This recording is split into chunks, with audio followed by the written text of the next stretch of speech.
अभी बल्लारी में हूँ और मेरे साथ है गुजरात का कवि, आदिवासी ओ, कवि जितेंद्र। जितेंद्र, है ना। हाँ हाँ। तो जितेंद्र, ये जो बल्लारी का कार्यक्रम था, आपको कैसा लगा? ये तो बहुत बढ़िया कार्यक्रम है क्योंकि उसमें सारे दुनिया के मतलब विश्व के बहुत कोने कोने से आदिवासी और गैर आदिवासी और अलग अलग लैंग्वेज के सारे कवि यहाँ आए हैं और बहुत सारे बुद्धिजीवी लोग यहाँ उपस्थित थे। तो ये बहुत बढ़िया कार्यक्रम है, ऐसा कार्यक्रम होना चाहिए। हाँ, तो मैं तो पहली बार आया हूँ यहाँ पर। मैं भी पहली बार आया हूँ। अच्छा। हाँ, तो हम दोनों के लिए भी और बाकी लोगों के लिए भी ये बिल्कुल नया है। और बाकी लोग भी हम जैसे खुश है वैसे ही बहुत सारे सब लोग खुश है। तो पंजाब में जो आदिवासी है उनका स्थिति क्या है? पंजाब में नहीं, गुजरात में। हाँ, सॉरी, गुजरात गुजरात में। गुजरात में तो देखिए कि हम गुजरात के आदिवासी है ना। तो ज़्यादातर जो गुजरात के आदिवासी है वो 5th शेड्यूल में आते हैं। कॉन्स्टिट्यूशनल जो राइट्स है वो 5th शेड्यूल। तो 5th शेड्यूल का तो वहाँ बहुत ख़राब हालत है। अच्छा। क्योंकि कागज़ पर है पर ज़मीन पर नहीं है। कागज़ पर तो उन्होंने पैसा कानून बना के। दिक्कतें क्या क्या है वहाँ पर आदिवासी दिक्कतें तो एक तो जंगल ज़मीन का मामला है वहाँ सबसे बड़ा, क्योंकि लोगों को ज़मीन चाहिए, है ना। और ज़मीन अगर नहीं रहती तो आदिवासी कहाँ का नहीं रहता। तो ये सबसे बड़ा सवाल है ज़मीन। दूसरा है विस्थापन, कि जैसे बड़े बड़े बांध आ गए नदियों के ऊपर। बांध आ गए तो उसमें बहुत सारे लोग विस्थापित हो। अभी जो नया जो अभी स्टेच्यू बना है वो बड़ा वाला स्टेच्यू है ना। हाँ, बड़ा वाला। तो वहाँ के जो आसपास के जो 17 गांव। अच्छा। हाँ, 17 विलेज। तो अभी तो ये 6-7 विलेज से शुरू हुआ है। ये तो पूरे गुजरात में करेंगे, गुजरात, महाराष्ट्र, मध्य प्रदेश। क्योंकि उसका जो कानून बनाया है उसमें इन लोगों ने लिखा है कि भाई उसका विस्तार बढ़ाते जाएंगे, है ना। उसका जो प्रवासन निगम बोलते हैं, तो उसी के हेड में ये कानून बना है और ज़्यादातर आदिवासियों का इलाका उसमें जाएगा। तो ये सबसे बड़ा सवाल है कि आदिवासी कहाँ जाएंगे। अच्छा, तो लड़ाई चल रहा है? हाँ, सब लड़ रहे हैं। हाँ, जंगल का लड़ाई चल रहा है, वो खदान का, कंपनियों का। अभी वेदांता यहाँ ये साउथ गुजरात में वेदांता आ रहा था, वो तापी डिस्ट्रिक्ट में। तो वेदांता का अभी तो कुछ वो रुका हुआ है, मतलब प्लांट लगाने वाले थे। तो ये सारा चीज गुजरात में आ रहा है। तो सारे लोग अभी आंदोलित हैं। अच्छा। ये अभी बड़ा एक भारतमाला करके प्रोजेक्ट है जो पूरे देश में मतलब बड़े बड़े रास्ते, रोड बनाएंगे। तो उसमें सबसे ज़्यादा जो खतरा जो है आदिवासी इलाके का, इन लोगों ने आदिवासी इलाके में ही वो रोड निकाला। अच्छा, आदिवासी जमीन का अधिग्रहण करेगा। हाँ, और ये जो ग्राम सभा का जो पावर था 5th शेड्यूल में, हम लोगों को ग्राम सभा सर्वोपरि है ऐसा पावर दिया है। तो उसको उन लोगों ने बिल्कुल लकवाग्रस्त कर दिया है। नहीं, लेकिन ग्राम सभा का अनुमति के बगैर तो कुछ नहीं, वही तो अभी उसको लकवाग्रस्त कर दिया है। ग्राम सभा की परमिशन लेने की जरूरत नहीं है, ऐसा लिख दिया। अच्छा अच्छा अच्छा। बड़े प्रोजेक्ट जो आ रहे हैं उनके लिए ग्राम सभा की अनुमति नहीं है। वो सेंट्रल तय करेगा कि भाई ये बड़ा प्रोजेक्ट है, वो देश के लिए है ना। तो राष्ट्र विकास का और देश विकास की जो बात आती है ना, उसके आड़ में आदिवासियों को खत्म करने की साजिश चल रहा है ना। तो राष्ट्र विकास के नाम पर आदिवासियों को मतलब पहले हम लोगों को सिविलाइजेशन से मारा था। अच्छा, आप लोग असभ्य है, हाँ, पढ़े लिखे नहीं है, इसलिए आप गरीब है, तो आप लोगों को सुधरना पड़ेगा। अच्छा, तो जो सभ्यता जो थी कि आप सुधर जाओ, सभ्य हो जाओ, हम जैसे बन जाओ, तो उसने हमको मारा पहले तो। हमारा संस्कृति, कल्चर हमारा खत्म कर दिया। अच्छा, किस तरह किया? जैसे कि आपका जैसे भाषा, संस्कृति। हाँ, जैसे कि हम लोग जो है महाराष्ट्र गुजरात के बीच में है, बीच के बेल्ट में है। तो एक तरफ मराठी हम लोगों को ख़त्म कर रही है, दूसरी तरफ गुजराती। अच्छा। ये दोनों लैंग्वेज के बीच में हम हैं, तो दोनों के बीच में हम पीस रहे हैं। हमारा आवाज़ तो कुछ मतलब बाहर नहीं निकल रहा है ना, क्योंकि स्टेट हमारे साथ नहीं है। स्टेट हम लोगों की भाषा को सपोर्ट नहीं कर रहा है। अच्छा अच्छा अच्छा। तो इसके बीच में तो ये बहुत बड़ा सवाल है ना कि आदिवासी क्या करेंगे, क्या बोलेंगे, कहाँ बोलेंगे, किसके सामने कहेंगे। तो आदिवासियों जितने भी लेखक हैं माने हाँ है, उन आदिवासी राइटर है गुजरात में, पर जिस तरह से आंदोलन के रूप में आदिवासियों को आना चाहिए, वो अभी चाहे नहीं। राइटर हो चाहे बौद्धिक हो, हम्म, तो ये सारे लोगों को समुदाय के जो सवाल है उनके पीछे की जो साजिश है उसको साहित्य में लाना चाहिए। तो वो तो अभी नहीं हो पा रहा है। इस बारे में वो लोग डरते सचेत क्यों हैं, नहीं? डरते हैं। अच्छा। सबसे ज्यादा गुजरात में जो है लोग जो है वो डरते हैं, क्योंकि ये 27-28 साल से एक एक पार्टी का शासन रहा। और क्या होता है कि जब शासन एक पार्टी का इतने सालों तक चलता है तो वो राजाशाही जैसा हो जाता है। चपरासी भी आपकी बात को मानता नहीं, हाँ। है ना। तो सब लोग डरते हैं। अच्छा। अगर हम बोलने की कोशिश करेंगे, लिखने की कोशिश करेंगे, तो हमारी नौकरी चली जाएगी, हमारा फलाना हो जाएगा, है ना। तो ये सारी चीज जो है डरने का जो साजिश, मतलब डर का जो साजिश है, डराने का, वो वजह है कि आदिवासी खुल के नहीं लिख रहा है, खुल के नहीं बोल रहा है। सवाल हजार है। हाँ, तो जितेंद्र आप इसीलिए नौकरी छोड़ दिया ना? हमें कुछ तो होना चाहिए कि जैसे कि कुछ कल्चर के लिए, जैसे हिंदू कल्चर के लिए लोग साधु संत बन जाते हैं, बौद्ध कल्चर के लिए बौद्धिस्ट बन जाते हैं, मुस्लिम में वो मुल्ला बन जाते हैं, है ना। तो आदिवासी अगर अपने कल्चर को बचाना चाहता है और अपने जो वैल्यूज़ है, अपने जीवन का जो सिस्टम है, उसको अगर लोगों को में बचाए रखना चाहता है, तो कुछ लोगों को तो फुल टाइम निकलना पड़ेगा ना। जैसे बाकी लोग निकलते हैं, जैसे बौद्धिस्ट निकलते हैं, जैसे हिंदुओं में निकलते हैं, मुस्लिम में निकलते हैं, क्रिश्चियन में निकलते हैं। हमारा कोई नहीं है और हम चाहते हैं कि हमारा बच जाना चाहिए, तो कैसे बचे। डॉक्टरेट किए हो और इतने पढ़े लिखे हो, फिर भी नौकरी नहीं किए, तो घर में तो माने आपको बेटा पढ़ेगा, नौकरी करेगा, सोचते होंगे ना? मतलब संघर्ष अपने घर से ही शुरू होता है। ओह अच्छा। क्योंकि घर में जो आशाएं रहती है, माँ बाप की जो एक आशाएं उम्मीदें रहती है, तो संघर्ष तो वही से शुरू होता है।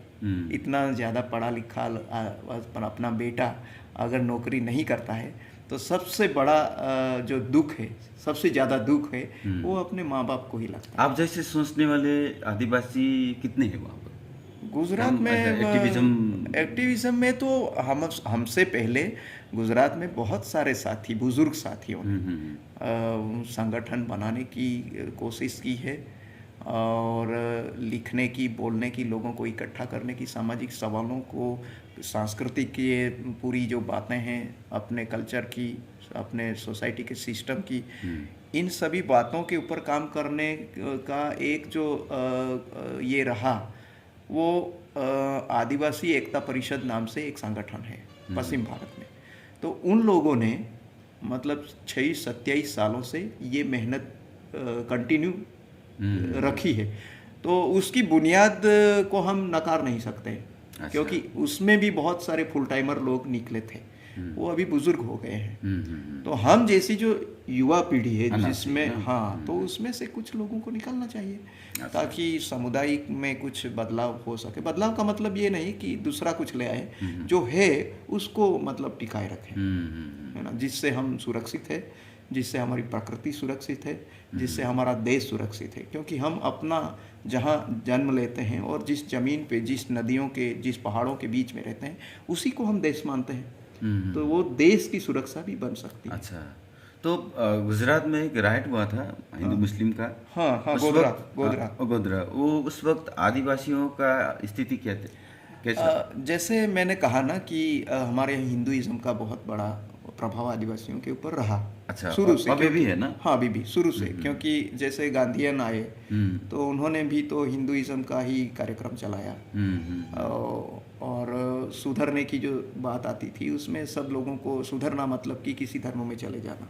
अच्छा, है ना। तो ये बहुत बड़ा खतरा था। तो वो हमारे गुजरात में बहुत सालों से चला क्रिश्चियन माहौल भी चला, ख्रिस्ती भी बने आदिवासी। स्वतंत्रता पहले मुस्लिम भी बने आदिवासी। अच्छा। हाँ, फिर ये हिंदू बने, तो कुछ अभी जैन भी बन रहे हैं, बुद्धिस्ट कम है लगभग। तो ये माहौल रहा। ऐसा हालत क्यों बन गया वहाँ पर? मतलब कि ये ज़्यादातर आदिवासियों को क्या था कि पढ़ लिख करके उन जैसे बनना था। ओ अच्छा। जो सिखाने वाले लोग थे उनके जैसा हमको भी बनना है। मतलब हमारी भाषा छोड़ देना है, हमारे रहन सहन खान पान छोड़ना है, तभी हम उन जैसे लगेंगे। तो ये जो एक दौड़ थी, है ना, तो उसकी वजह से ज़्यादातर आदिवासी ख्रिस्ती हिंदू हो गए, क्योंकि उनकी संस्थाएं थी, है ना।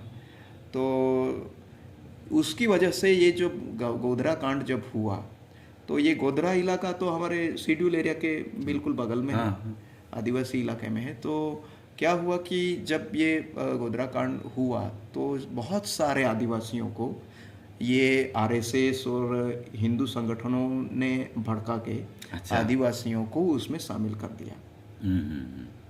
क्योंकि ज़्यादातर मुस्लिम जो है आदिवासी गांवों में ही बसते थे। अच्छा। अभी भी बसते हैं, और उन लोगों के साथ हमारा बहुत अच्छा रिश्ता है। हम कभी भी धर्म को लेकर के आदिवासी मुस्लिम कभी लड़े नहीं। इसके बारे में कब पता चला आदिवासियों को? अभी पता चला, अभी, क्योंकि बहुत सारे जितने भी केसेस हुए उसमें ज्यादातर आदिवासियों के ऊपर हुए, ज्यादातर आदिवासी जेल में बंद है। गोधरा कांड अभी भी है ना? हाँ, तो मतलब कि ये इसी मतलब बात को समझने के बाद आदिवासियों को अभी पता चला कि हम लोगों का इस्तेमाल कैसे हो रहा है धर्म के नाम से। अच्छा। तो अभी जो नई जो पीढ़ी है, अगर उसमें अभी एक नई चेतना है कि हम हिंदू, हम ही ख्रिस्ती, हम मुस्लिम नहीं है, हम आदिवासी है। तो इसमें तो लिटरेचर का बहुत बड़ी भूमिका रहता है, पर उसमें इतना ज़्यादा लिटरेचर नहीं है हमारे यहाँ। मैंने एक अभी पिछले 2019 में एक बुक निकाला था, गुजरात के सभी राइटरों का कलेक्शन मैंने किया था। अच्छा। कविताओं का एक कलेक्शन किया था। तो सारे गुजरात की अलग अलग भाषाएं, हमारे यहाँ 15 भाषा हैं। तो उन भाषाओं में जितने लोगों ने लिखा था, गाया था, मतलब ये स्वतंत्र संग्राम के पहले उसमें जो गाने गाए गए आज़ादी के, तो ये सारे गीत कविताएं मैंने इकट्ठी की और 2019 में एक किताब मेरा आया।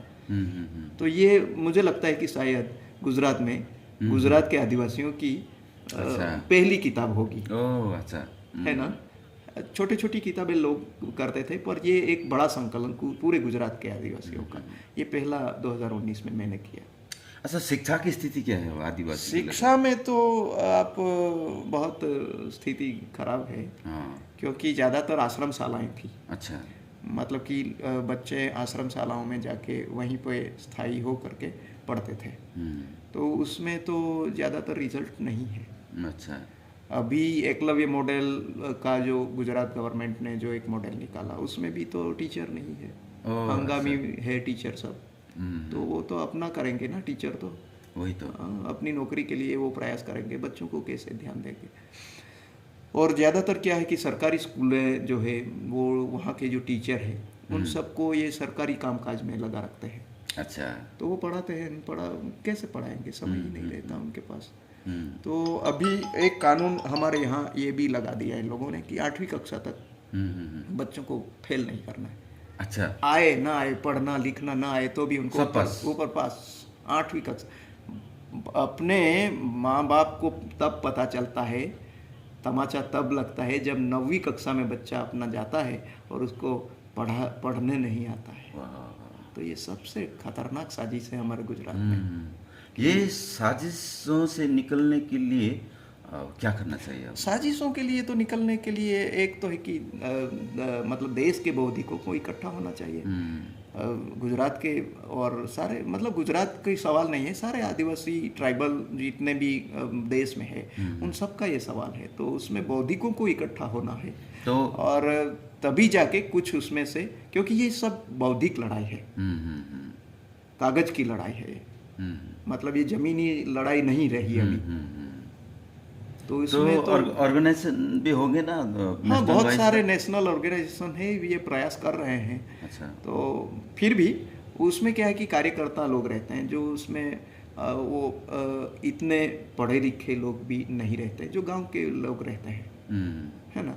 तो मैं चाहता हूं कि जो क्रीम है, यूनिवर्सिटियों में बैठे हैं आदिवासी है, जो कॉलेजेस में बैठे हैं आदिवासी है, जो सारी पढ़ाई की है, मेडिकल साइंस, इंजीनियरिंग, ऐसी फैकल्टी में जो लोग गए हैं, ऐसे जो बौद्धिक लोग हैं, जो समझते हैं इस साजिश को, पॉलिटिक्स को समझते हैं, ऐसे लोगों को साथ में आना चाहिए और कुछ तो ये बौद्धिक लड़ाई में उनका हिस्सा लेना चाहिए। आप कह रहे थे कि गांधीयन ने भी ऐसा ही शिक्षा प्रणाली बनाई अथवा ऐसे ही साजिश किया कि आप लोगों को कल्चर हाँ, डैमेज करें, डैमेज वो किया तो है। बिल्कुल तो इसका मतलब तो हुआ कांग्रेस का सरकार भी ठीक नहीं था।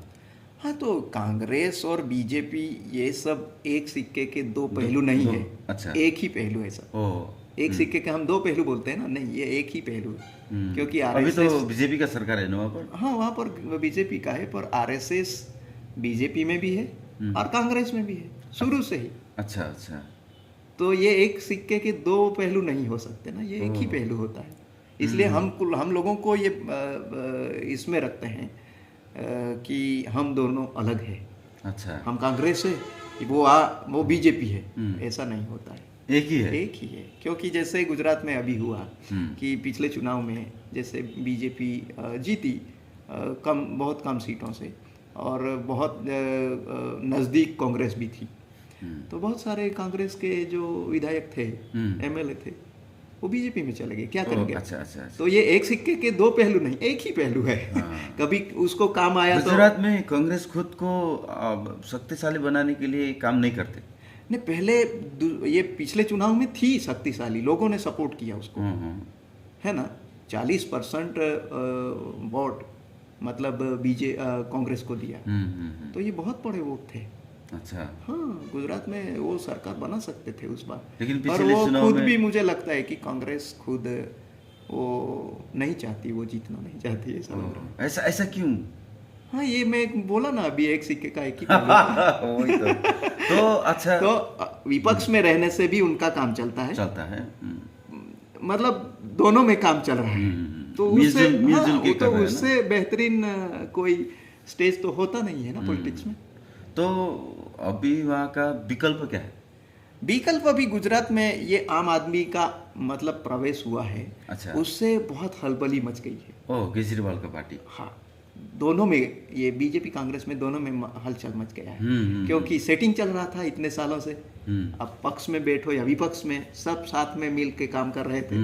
तो अभी ये तीसरा आ गया है ना। और तीसरे ने मुद्दे की बात शुरू कर दी है। अच्छा। जो लोगों के मुद्दे हैं, लोगों को क्या चाहिए, पानी चाहिए, लोगों को संविधान का इतना बड़ा ज्ञान नहीं है कि 5वीं अनुसूची मिल जाए, हमारा हिस्सा हो जाए, छोटी समस्याएं, छोटी समस्या, हमारी बिजली माफ हो जाए, हमारा ये हो जाए, ये इतना छोटा लोगों का रहता है ना।